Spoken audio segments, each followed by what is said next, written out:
Pada pukul 3 pagi, ada kepala sedang terlelap dalam mimpi 1000 malam.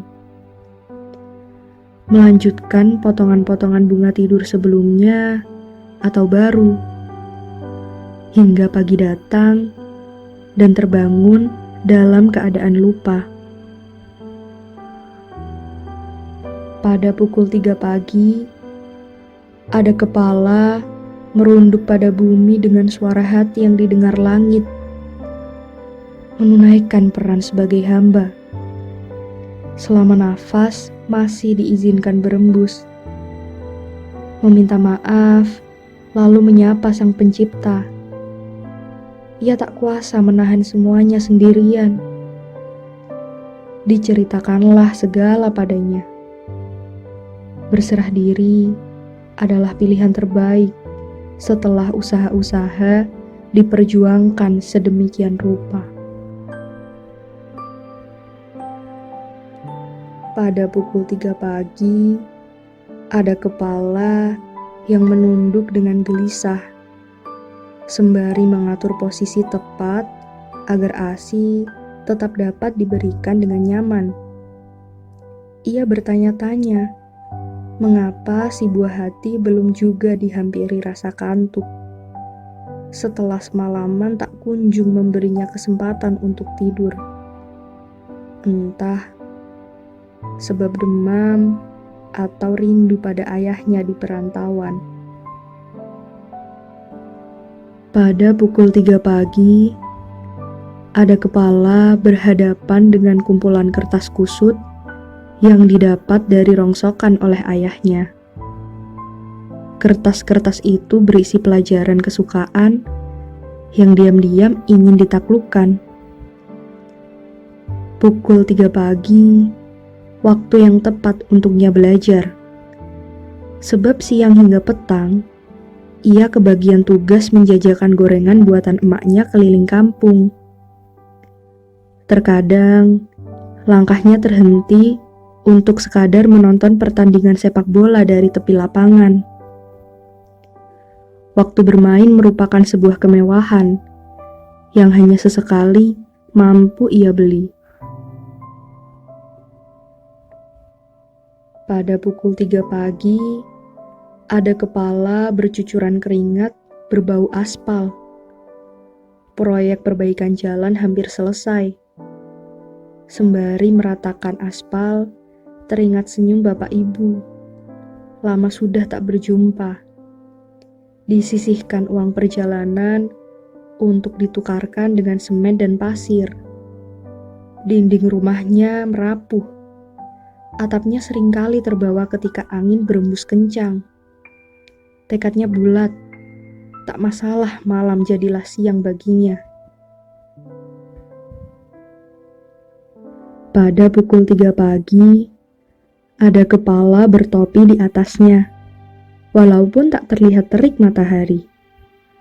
Langkahnya mantap, bolak-balik ke sana kemari, memikul sekarung demi sekarung yang nantinya ia tukarkan dengan rezeki. Tanpanya, mungkin sayur mayur, buah-buahan tak akan pernah sampai ke tangan kita dalam keadaan segar. Keberadaannya begitu nyata, namun tak banyak kita sadari. Pada pukul 3 pagi, ada kepala yang akhirnya rebah setelah beberapa ekor ikan berhasil dinaikkan. Akhir-akhir ini, hasil tangkapan ikan lebih sedikit dari biasanya. Ia teringat percakapan kala itu di warung kopi.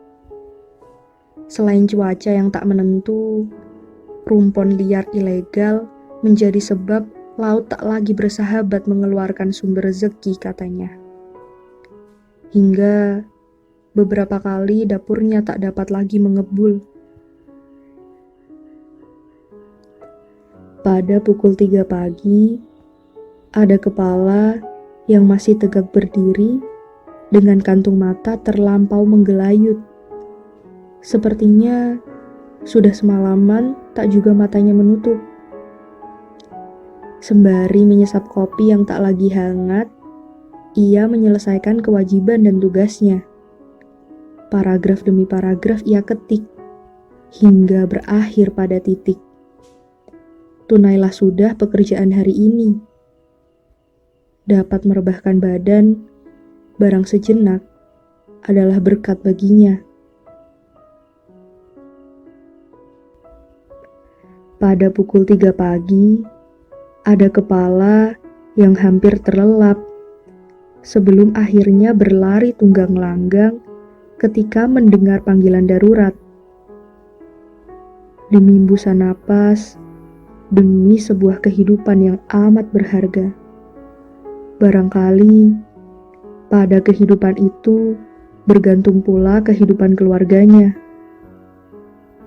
Sang penjaga sudah terbiasa merelakan tidur malamnya demi Dharma, menjadi perantara Tuhan dalam menyelamatkan hambanya. Pada pukul 3 pagi, ada kepala yang tak pernah berhenti ditemani oleh tangan sebagai penyangga. Kepala yang cukup kecil jika dibandingkan dengan besarnya amanah yang telah dipercayakan padanya. Mengupayakan kebaikan demi kebaikan. Ketabahan hati menjadi penguat. Sekitar memenuhinya dengan doa yang luar biasa. Menyelamatkan dari setiap keburukan yang mengintai.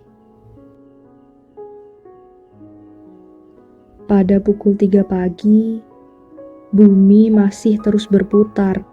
Begitupun kepala-kepala di dalamnya.